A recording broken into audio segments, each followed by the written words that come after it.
You can help support the channel by heading to our merchandise store and picking up some of our great aircraft designs created by our graphic designer. We have everything from fighters to transport aircraft, which you can choose to have printed on t-shirts, mugs, stickers and much more. Head to the description below and click the links and pick up your design today. Thank you and enjoy.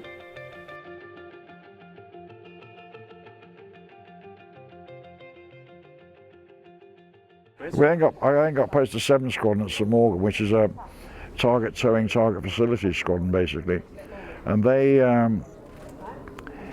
operate the TT.18, which is a B2 conversion. They had black and yellow stripes underneath the wing, so the people shooting at it could see it and know it's not the target. The target's the thing behind us. We're towing it, not pushing it. And they, same thing again. First trip in the T4 with a flight commander just to see, make sure you're still okay. And then TT.18, off you go in the TT.18 with a experienced navigator. And we towed targets. We had 2 types of target. They've actually got a TT.18 here at the moment. And the 2 types of target we had one was a Russian target, which was shaped like a missile, and underneath each wing you had a winch pack, but we mainly used the starboard one because the nav's got a mirror there and a bigger window, and they can see the thing coming in. And you've got a drum of cable, I think 48,000 feet of cable in this drum. It's the same company that made the refueling winch packs for the RAF aircraft with a probe and drogue. All right. You know, the drogue, the thing that comes out. Yeah. It's the same sort of thing. Yeah. Anyway, we had the Russian target.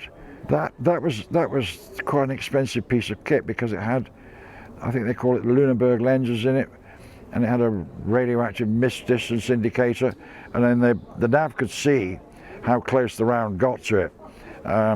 They didn't shoot live ammunition at it. Actually they did. Yes, they did, because we used to go to the Sea Rangers off Portsmouth and Plymouth and tow for the Navy, Dutch Navy, German Navy, and I think they used to fire Seacat at it. Oddball thing, but anyway. And then I did we used to train the guys up for Rapier, which was an airfield defense weapon. And we used to go to Lark Hill and beat shit out the army because they used to position their gun sighters or the missile sighters in the car park. Right. Royal Artillery car park. So it was a good excuse to beat hell out of the army. Anyway, so they would just watch us doing this, and then we went to the Hebrides Range off the west coast of Scotland and used to tow this thing 24,000 feet behind us, because they would fire. This is a line of sight thing. It wasn't radioactive or radar guided. It was guided by a guy with a sight glass and everything else. Wow. And they were really good. Yeah. I tell you what, they were really good. In fact, they were hitting the missile, the Russian target, and then an edict came down from MOD saying, look, the target's actually costing more than the missile. Can you just try and miss it next time? I mean, that says a lot, doesn't it? Yeah. But these guys were regularly getting with 20, 50 feet. Very, very good. Wow. But we did a lot of, what we call silent work, which was in the B2. We'd race up and down different artillery ranges and so on, just to give them practice with their Bofors and so on. Sounds like a lot of fun. I mean, it was great fun.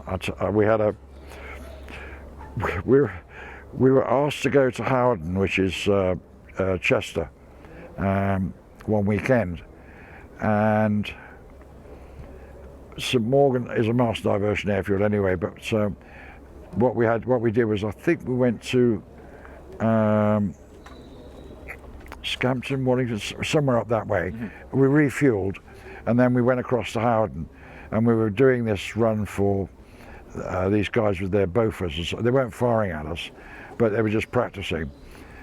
and I was leading this two-ship, and it's in the B2, and we're doing this sort of racetrack pattern round, and we're busy chatting to each other, and I said, God, look at these, have you seen what's on the ground here? I said, you've got stagecoaches and buggies, and look at all that lot down there. And air traffic came in and said, red formation, just had a message from the Duke of Westminster. He says, would you kindly not fly over here? Oh, and the Duke of Edinburgh sends his regards and says, would you bugger off and fly somewhere else? It was the Royal Chester Horse Show, apparently. Oh, really? We didn't know. I mean, we didn't know about it, but my nav, Mike Cunningham, at the time, I think he got the note that there was a no time about it, but there was some conflict about what was going on, and so anyway, so we'll come in from a different direction then. Thank you. Brilliant stuff. Yeah, it was good fun. Yeah. So overall, did you enjoy your time on the Canberra, and how many hours did you get? 1,200, give or take. Nice. 15 or 20. I've got 1,200 hours on the Canberra, so quite a lot actually. That is pretty good. Yeah, I loved it. It was great fun, and the people I flew with were super. A lot of the navs went on to greater things, Buccaneer, Phantom, and so on. And some of the pilots, I think, as you well know, went commercial at the end of it all. Mm-hmm. But yeah, the Canberra was just, it was a very classy machine, really, when you think about it. It was a jack of all trades. They converted it to do all sorts of things. I mean, we've got an array of Canberras here, with some with pointy noses, some with glass noses, some with no nose, really. Yeah. And they use them as test beds. I mean, we've got one here we use for the Buccaneer radar. They used to train the Buccaneer navigators on it. It wasn't the best in the world. It was designed basically to find something the size of a Sverdlov class cruiser in the middle of the North Sea. So you've got this big blip standing out like a dog's bollocks. But in Germany, because I was out on the Buccaneer simulator later on, you had 15 and 16 squad. They learned how to use this radar over land, and it's a different story over land. Really? Yeah. Oh, you had to look at the interpretation of hills and so on. I mean, I couldn't do it. They did, but I just couldn't do it. And you still keep in contact with some of the old crews? Yeah, I've lost contact with Bernie, who was my navigator for 3 years there. Mike Cunningham, who I did a battle of Britain display at St Morgan on the Canberra. Nice. It was not aerobatics or anything. It was a performance demo, basically. What we did was come rushing in from the right-hand side in front of the crowd, deploy this sleeve target. It was shaped like a windsock. Right. And then we let it sit about a couple of 100 feet behind the aircraft, fly around, and then we wind it in. The nav would wind it in, and there was some special spigot thing or whatever, and it would hit that, and then it would just drop onto the ground so they could recover it. And that was that. We did the towing in with that one, the sleeve, in Akrotiri. Oh, yes. For the RF regiment. They were there with their Bofors, and what we would do is we used to drive, because there's a big chunk of bloody metal on the front of this this sleeve target thing, and we try and drop it on the cars in the car park. But then we'd land at Akrotiri, jump in the Land Rover, go up to the range and go, how did the guys do? And all these regiment guys go, "Oh, look at this, sir, look at this, still we did well." And the bastards used to get the bayonets and put the bayonet holes in the target. Yeah. Oh, right. I said, we can tell whether it's somebody brown that's gone through, because it's got a burn mark. All right, yeah. Yeah, it was good fun. The Canberra was I did, two tours. That was my first two RAF tours were on the Canberra, and it was just a great bunch of guys, really, really good. I think we were all a bit sad when it all went. Yeah. I'd love to have flown the PR9. It was just such a shame, but that looked a really good machine. And Terry Cairns, who flew it, was on my CFS course. But yeah, the PR9 looked really, really good.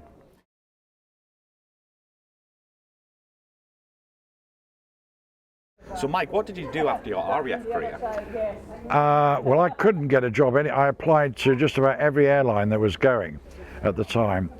I went for an interview with Shell Aviation down at Shell House in London, because my last tour was on the Dominies at Finningley, which was 125. So I was in the left-hand seat, captain on a 125. Nice. They told me it would take at least 2 years to move from the right to the left-hand seat, and I was already in the left-hand seat. So, but I didn't get the job.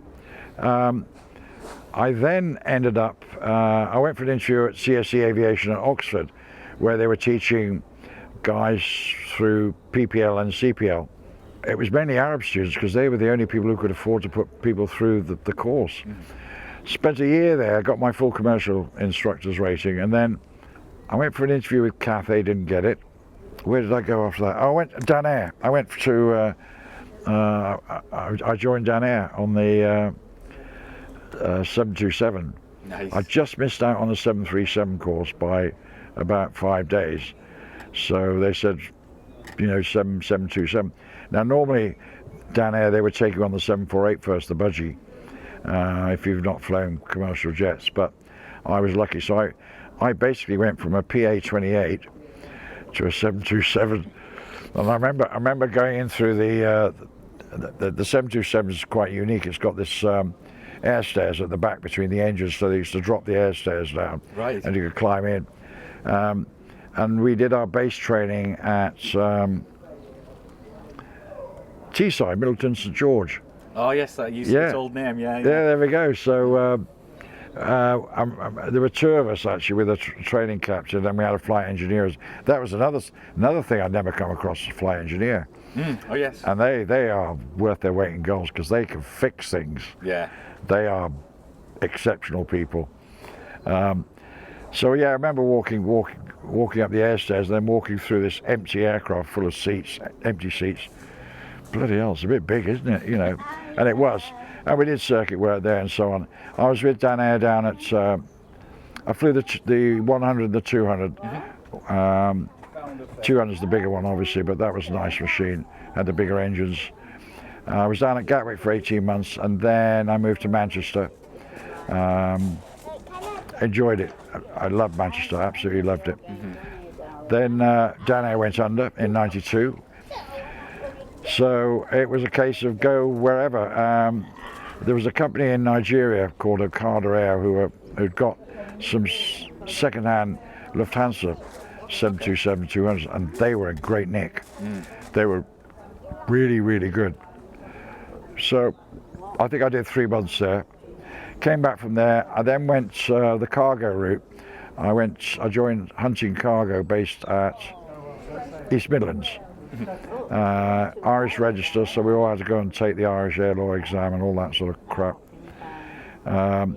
Did that for about 18 months or so, and I was still sitting in the right hand seat, and I'd been flying the thing for nearly 8 years, and I was really getting a bit hacked off, because I was basically training guys who'd come off the Electra, who were captains now on the 727, who couldn't fly it. So I was there with my 4,000 hours or whatever, and there they are with about 150, and it was a bit soul destroying. Anyway, I went to DHL in Brussels, and that was night freight, but we worked 8 on 6 off, and it was a really good scheme. Worked well, got well paid for it as well, which is nice. And I really enjoyed that. They put me in the left-hand seat as a captain, and I'd only been there a couple of months. They made me a training captain, and I loved it. I trained the new guys. I'd done a lot of background in the Air Force and training anyway, because I was on Jet Provis and Skyvan. I haven't mentioned any of that rubbish, but I've flown some strange things. Commercially that was DHL. Then I joined EasyJet at Liverpool, flew the 737-300, and then they converted to Airbus. They got rid of the 73, big mistake. And we parted company. I won't go into the details, but we parted company, and I went to a company called Lat Charter up in Riga, who became a Smartlinks, and flew the 320 with them. Then I lost my license. The CAA pulled my license when I was 63. Only had 2 years to go anyway, so Yeah. A bit disappointed. I missed 2 years worth of money, but I mean, 43 years flying. Yeah, you can't complain at all. It's a long time. I mean, literally, virtually from just leaving school to 63. You know, it's a big chunk of your life when you think about it. Absolutely. Well, it's more than half mine anyway. I'm not that old, really. Absolutely.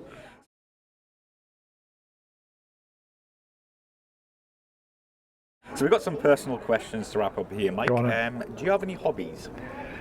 I download films. I love watching films. Both my boys have got Nick and Luke have both got media degrees, and they're very much into films and writing scripts and so on. So, I mean, Nick in particular, when it comes to the Oscars, we try and watch the film before the Oscars so we can make a proper opinion of what the bloody thing's like. You know, or there'll be a new series come out. What do you think of this? No. Yeah, and so on, and it's really good. So I watch films. I've got 2 guitars, and I play them both really badly. And I've just moved into an apartment, ground floor apartment in Prenton on the Wirral, and I haven't even unpacked my acoustic yet. In fact, I bought my acoustic when I was on 31 Squadron at Larborough. I think we were talking about this. I think you told me about that. It cost me 20 quid. This guy came into the officers' mess bar. A good time on a Friday when everyone's pissed. Oh, yeah. You know, he's going to make a fortune there. He had some beautiful Yamaha brass instruments as well, but he had this Hofner Jumbo, and I think it cost me 20 quid, which that's a lot of money in 1968. Yeah. Anyway, I had a little soft case with it, but I bought a new case about 8 years ago. The case cost me 55 quid more, which is more than pay for the guitar. So yeah, so that's it really. I don't.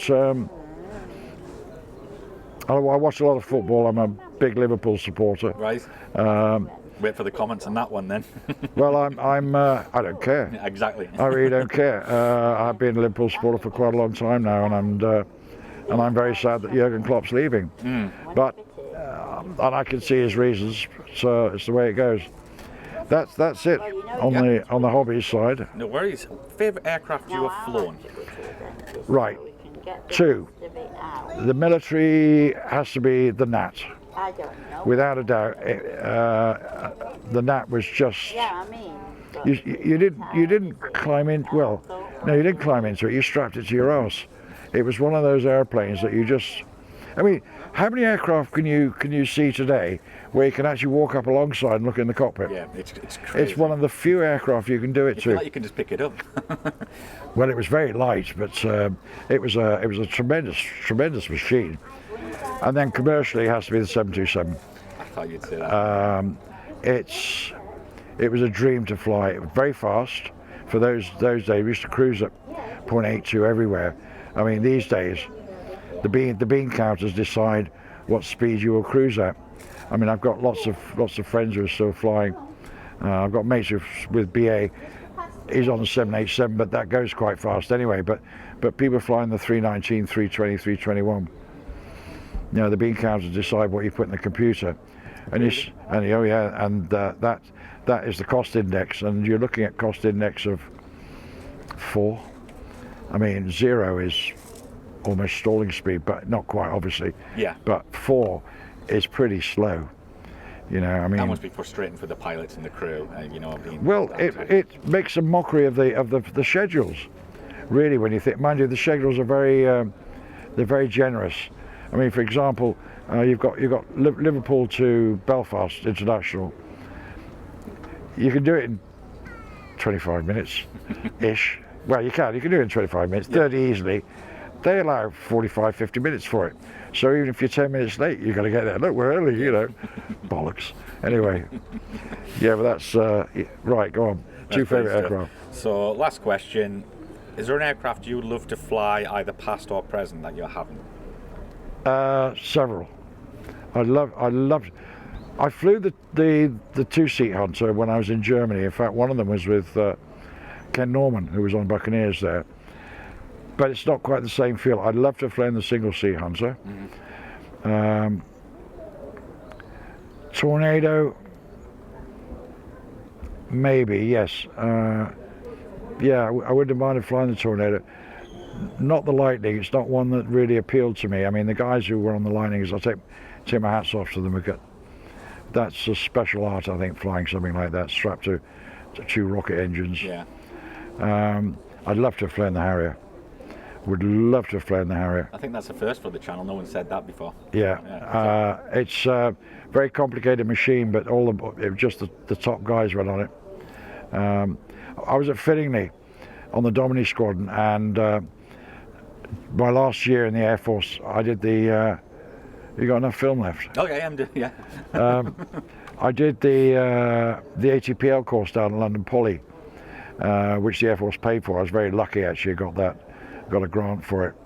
And one of the guys on the course there was a bloke called Dudley Carvell. Now Dudley Carvell. That's a great name. Have you heard his name? No, it just sounds great. Oh well, I'll tell you what. He's a guy to interview. Dudley is bright.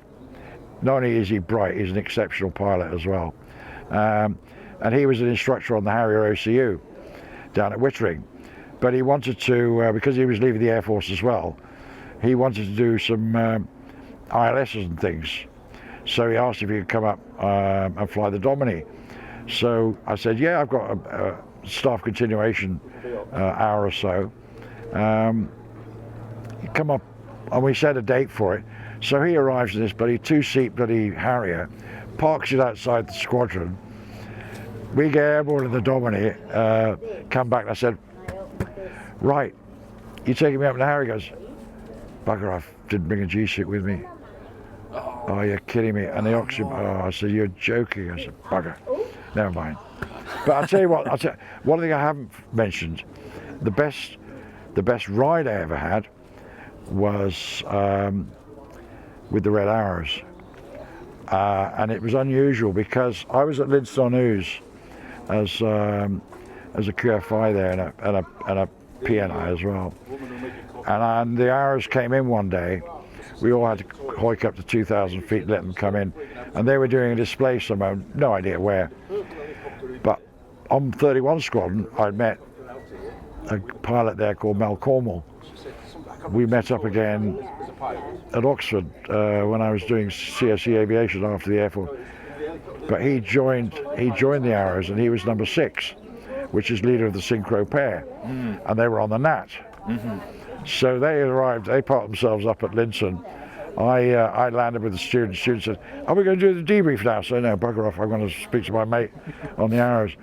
So they were in one of the other squadrons, and I wandered in. I said, "Mel, how you doing out, Mike? Any chance for a ride?"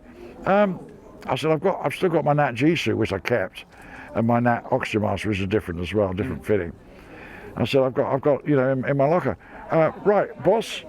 I think Frank Hall was the boss of the Arrows. So this is my mate Mike. He wants to come flying with us. Is that all right? Yeah, sure. And that was it. So I got a ride in the back of the synchro lead. Well, that must have been amazing. I tell you what, you could stuff Alton Towers and all the rest of it. It was the ride of my life. I absolutely, it brings tears to my eyes when I think about it. It was fabulous, absolutely I mean, we did the crossover. I mean, nowadays it's all done with the perspective of so you've got one aircraft here and the other one's up here somewhere. So the crowd, they look about the same, but they're not even the same level. Yeah.